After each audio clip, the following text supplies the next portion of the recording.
மீசான் டிவியின் தமிழ் பேசும் உறவுகளை அன்போடு வரவேற்றுக் கொள்கிறோம். சங்க மாநாட்டிற்கு வருகை தந்த தேரர் ஹெரோயினுடன் கைது செய்யப்பட்ட சம்பவம் பெரும் பரபரப்பை ஏற்படுத்தியிருக்கு.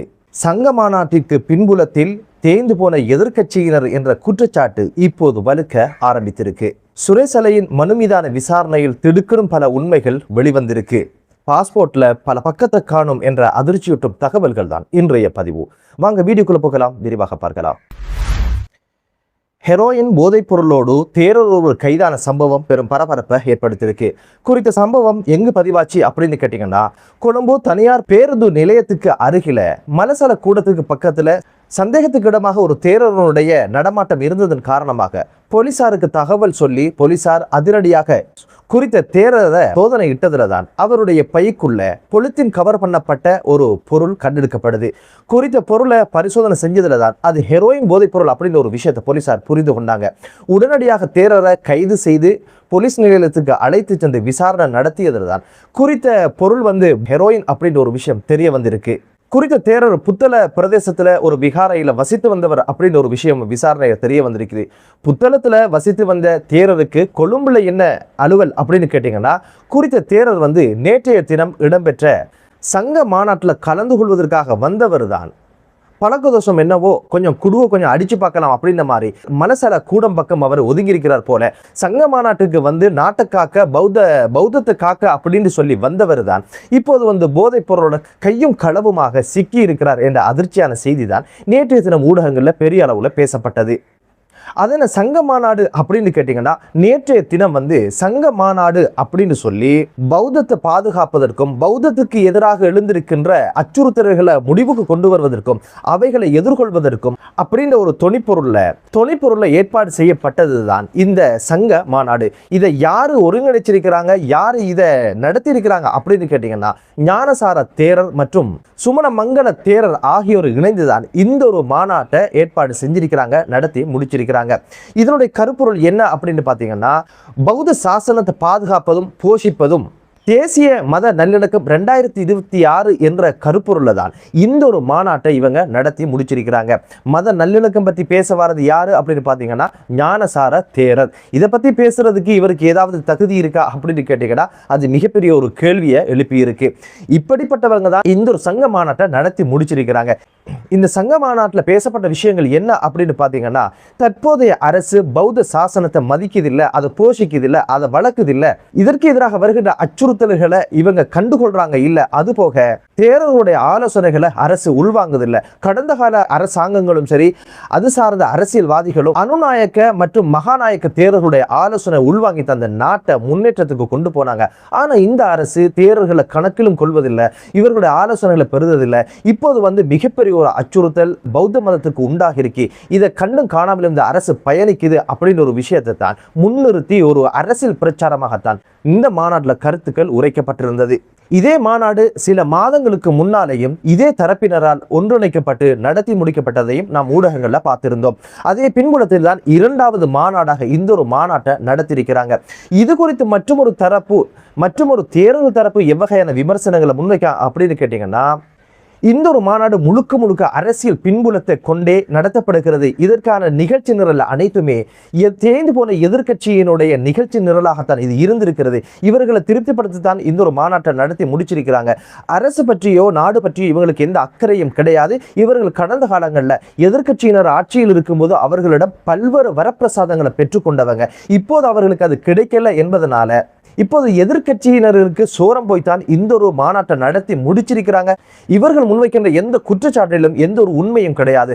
அரசு தேரர்களை மதிச்சுதான் மகாநாயக்க தேரர்கள், அனுநாயக்க தேரர்கள் எல்லாம் ஜனாதிபதி உள்ளிட்ட அமைச்சர்கள் எல்லாம் சந்தித்து பேச்சுவார்த்தைகள் நடத்துறாங்க, ஆலோசனை கேட்கிறாங்க. அரசு அதன் பாட்டில் பயணிக்குது. இது தாங்கிக் கொள்ள முடியாத எதிர்கட்சிகள் தான் இப்போது தேரர்களை உசுப்பேற்றி விட்டு இது போன்ற மாநாடுகளை நடத்தி பௌத்த மதத்துக்கு ஆபத்து வந்தாச்சு, அரசு அதை கண்டுகொள்வதில்லை, அரசு தேரர்களோட ஆலோசனையில உள்வாங்குவதில்லை என்ற பல்வேறு குற்றச்சாட்டுகளை முன்வச்சு இப்போது அரசியல் நாடகம் ஒன்று அரங்கேற்றாங்க அப்படின்ற ஒரு குற்றச்சாட்டையும் மற்றும் ஒரு பிக்குகள் தரப்பு முன்வைப்பதையும் பார்க்க முடிந்தது. ஊடகங்களில் கருத்துருத்தியதை பார்க்க முடியுது. ஞானசார தேரர் போன்றவர்கள் எல்லாம் இனவாதத்தை விட்டுட்டு மத நல்லிணக்கத்தோடு பயணிப்பதற்கான வாய்ப்பே கிடையாது என்பதுதான் இப்போது ஊடகங்களில் முன்வைக்கப்படுகின்ற விமர்சனம். எப்போதிலிருந்து அரசு பௌத்த மதத்துக்கு எதிரான அச்சுறுத்தல்களை கண்டுகொள்ளதில்லை, பௌத்த மதத்துக்கே இந்த அரசால் மிகப்பெரிய அச்சுறுத்தல் இருக்கின்ற ஒரு கோஷமும் குற்றச்சாட்டு முன்வைக்கப்படுது அப்படின்னு கேட்டீங்கன்னா, கசப்ப தேரர் எப்போது சிலைய திருகோணமலையில் வைக்க முற்பட்டாரோ அதுபோக தேரர்களுடைய பல்வேறு குற்றங்களும் குற்ற செயற்பாடுகளும் இப்போது வெளியில் வந்து கைது செய்யப்பட்ட சிறைக்கு அனுப்பி வைக்கப்படுகின்ற பல்வேறு விஷயங்கள் நடந்திருக்கின்ற இந்த சூழ்நிலையில் தான் இப்போது அரசு வந்து பௌத்த மதத்தையும் தேரர்களை மதிக்கவில்லை என்ற ஒரு குற்றச்சாட்டை முன்வைக்கிறாங்க. அரசுடைய நிலப்பாடு என்ன அப்படின்னு பார்த்தீங்கன்னா, சட்டத்தின் முன் அனைவரும் சமம் என்ற கோட்பாட்டின் கீழ் தான் இப்போது வந்து எந்த ஒரு தராதரமும் பார்க்காம, பதவி நிலைகள் பார்க்காம, சமூக அந்தஸ்து பார்க்காம குற்றம் செய்தார்களா கைது செஞ்சு விசாரணை நடத்துங்க அப்படின்ற ஒரு இடத்துல அரசும் நாடும் சட்டத்துறையும் இருப்பதனால இப்போது வந்து பல்லேகம ஹேமரத்ன தேரர்கள் எல்லாம் கைது செய்யப்பட்டு வழக்கு வந்து என்று அலைகின்ற ஒரு சூழ்நிலை உருவாகி இருக்கு. ஆனால் இந்த ஒரு விடயத்தில் தேரர்கள் எவ்வகையான மனநிலை இருக்கிறாங்க அப்படின்னு கேட்டீங்கன்னா, தேரர்கள் எது செஞ்சாலும் கண்டுகொள்ள கூடாது அப்படின்னு ஒரு நிலப்பாட்டில் இருக்கிறத பார்க்க முடியுது. கடந்த கால ஆட்சியாளர்கள் அப்படித்தான் இருந்தாங்க, தேரர்கள் விவகாரத்தில் மௌனமாக இருந்தாங்க, அவங்க கண்டுகொள்ளல. அப்படித்தானே இந்த அரசும் இருக்கணும் அப்படின்ற ஒரு நிலப்பாட்டில் தான் இவங்க இப்போது பௌத்த மதத்துக்கு மிகப்பெரிய ஒரு அச்சுறுத்தல் வந்தாச்சு, தேரர்களை கைது செய்யறாங்க, இவர்களுக்கு எதிராக பல்வேறு குற்றச்சாட்டுகள் முன்வைக்கப்படுது, இப்படியெல்லாம் இருக்கக்கூடாது என்ற கோணத்தில் இந்த ஒரு விஷயம் பார்க்கப்படுது. இந்த கோஷங்கள் எவ்வகையான அழுத்தங்களை அரசுக்கு கொடுக்கும், அரசு சட்டம் அனைவருக்கும் சமம் என்ற கோட்பாட்டிலிருந்து தேரர்களை தள்ளி வைக்குமா, விதிவிலக்கு அளிக்குமா என்ற ஒரு விஷயத்தை பொறுத்திருந்து பார்க்கலாம். அடுத்த மிக முக்கியமான செய்தி என்ன அப்படின்னு பார்த்தீங்கன்னா, ஈஸ்வர குண்டு தாக்குதலுடைய விசாரணைக்காக பிடிஐயில் கைது செய்யப்பட்ட முன்னாள் அரச புலனாய்வுடைய பிரதானியாக இருந்த சுரேஷ் சலேயினுடைய கைது இதை சவாலுக்குட்படுத்தி சுரேஷ் சலே மேல் நீதிமன்றத்தில் ஒரு மனுவை தாக்கல் செய்திருந்தார். தன்னை கைது செய்தது தவறு, தன்னை விடுவிக்க வேண்டும் என்ற ஒரு கோரிக்கையை தந்த மனுவில் முன்வைச்சிருந்து அதற்கான காரண காரியங்கள் எல்லாம் அந்த மனுவில் அவர் குறிப்பிட்டிருந்தார். குறித்த மனு நேற்றைய தினம் வந்து மேல் நீதிமன்றத்தினுடைய 2 நீதிபதிகள் குழாம் முன்னிலையில் விசாரணைக்காக எடுத்துக்கொள்ளப்பட்டது.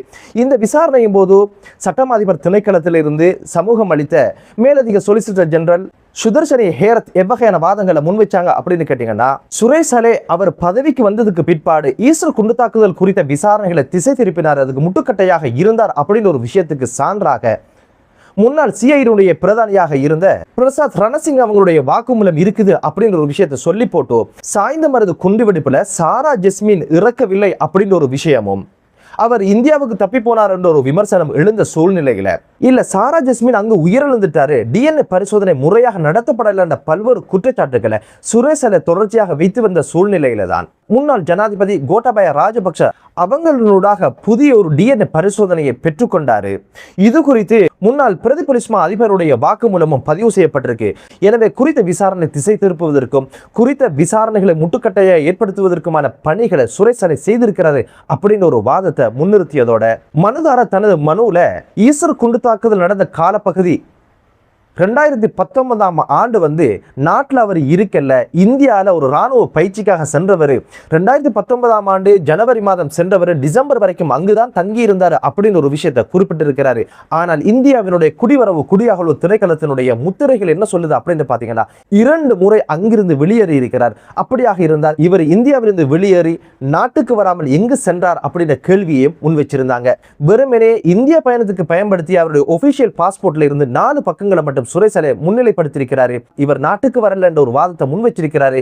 இவர் நாட்டுக்கு வந்திருக்கிறார் அப்படின்னு ஒரு விஷயம் ஆசாத் மௌலானோட வாக்குமூலத்தில் தெளிவுபடுத்தப்பட்டிருக்கு அப்படின்னு ஒரு வாதத்தையும் முன்வச்சிருந்தாரு. சுரேஷ் சலேயை கைது செய்து பழி வாங்குவதற்கான எந்த தேவைகளும் சாணி அபேசேகருக்கு கிடையாது. இது குறித்த விசாரணைகள் தொடங்கப்பட்டது சாணி அபேசேகரை இந்த ஒரு பதவிக்கு வருவதற்கு முன்னால் அப்படின்ற வாதங்களை முன்வைச்சாங்க. முதற் தடவையாக சுரேஷ் சலே பற்றிய பி அறிக்கை நீதிமன்றத்துக்கு எப்போது முன்வைக்கப்படுது அப்படின்னு கேட்டீங்கன்னா, 2024ஆம் ஆண்டு நவம்பர் மாதம் 11ஆம் திகதி இந்த காலப்பகுதியில் சாணி அபேசேகரை சிஐடியுடைய பிரதானியாகவோ போலீஸ் துறையில எந்த ஒரு பதவியிலும் இருக்காத சூழ்நிலையில தான் முதலாவது பி அறிக்கை நீதிமன்றத்தில் சமர்ப்பிக்கப்படுது. சிஐடியினர் 2024ஆம் ஆண்டு நவம்பர் மாதம் 15ஆம் திகதி அளவுல தான் சுரேஷ் சலேக்கும் பிள்ளையானுக்கும் எதிராக வெளிநாட்டு பயண தடைக்கான உத்தரவை நீதிமன்றத்தினூடாக பெற்றுக்கொள்றாங்க. இதை பெற்றுக்கொண்டது சாணி அபேசேகரை கிடையாது அப்படின்னு ஒரு வாதத்தையும் முன்னிறுத்தினார். இந்த காரணங்களை எல்லாம் வைத்து பார்க்கும் பொழுது சாணி அபேசேகருக்கு சுரேஷ் சலேயை பழிவாங்க வேண்டிய தேவையும் கிடையாது. இவருடைய விசாரணை தொடங்கப்படுகின்ற காலப்பகுதியில் போலீஸ் திணைக்களத்தில் எந்த ஒரு பதவியிலும் சாணி அபேசேகரை இருக்கல அப்படின்னு ஒரு வாதத்தையும் முன்வைச்சாரு. அடுத்த ஒரு காரணத்தை தெளிவுபடுத்தினார். அது என்ன அப்படின்னு பார்த்தீங்கன்னா, மனுதாரருடைய மனுவில் சொல்லப்பட்டிருக்கிற மற்றொரு குற்றச்சாட்டு என்ன அப்படின்னு பார்த்தீங்கன்னா, வெளிநாட்டில் தங்கி இருக்கின்ற ஆசாத் மௌலானுடைய வாக்குமூலம் செல்லுபடியாகாது, அது சட்டத்துக்கு உட்பட்டது அல்ல அப்படின்ற ஒரு குற்றச்சாட்டையும் முன் வச்சிருக்கிறாங்க. ஆசாத் மௌலானுடைய வாக்குமூலம் சட்ட ரீதியானதுதான். உள்நாட்டு போலீசார் வெளிநாட்டு போலீசாரோடு இணைந்து விசாரணைகள் நடத்தலாம், வாக்குமூலங்களை பெற்றுக்கொள்ளலாம் என்பது சட்டவாக்கம். அதன் அடிப்படையில தான் பிரித்தானியாவில் வச்சு இலங்கை தூதரகத்துல ஆசாத் மௌலானுடைய வாக்குமூலங்களை எமது நாட்டு போலீசார் அந்த நாட்டு போலீசாருடன் இணைந்துதான் வாக்குமூலங்களை பெற்றுக்கொண்டாங்க. அது சட்டத்தின்படி செல்லும் அப்படின்ற ஒரு வாதத்தையும் முன்வைச்சாங்க. அனைத்து தரப்பினுடைய வாத பிரதிவாதங்களை உள்வாங்கிய நீதிபதிகள் குழாம் இன்றைய தினம் குறித்த மனுவை விசாரணைக்கு எடுத்துக்கொள்வதாக கூறி நீதிமன்ற நடவடிக்கைகளை நிறைவுக்கு கொண்டு வந்தாங்க. ஈஸ்வர் குண்டு தாக்குதலுடைய விசாரணைகள் இப்போது மிக முக்கியமான ஒரு கட்டத்துக்கு வந்திருக்குது. எனவே பாதிக்கப்பட்ட தரப்புக்கு நீதி கிடைக்கட்டும் என்ற பிரார்த்தனையோடு, லஞ்சம் இல்லாத, ஊழல் இல்லாத, போதை இல்லாத ஒரு தேசம் உருவாகட்டும் என்ற பிரார்த்தனையோடு மற்றொரு காணொலியிலே உங்கள் அனைவரையும் சந்திக்கும் வரை விடைபெறுகிறேன். நன்றி.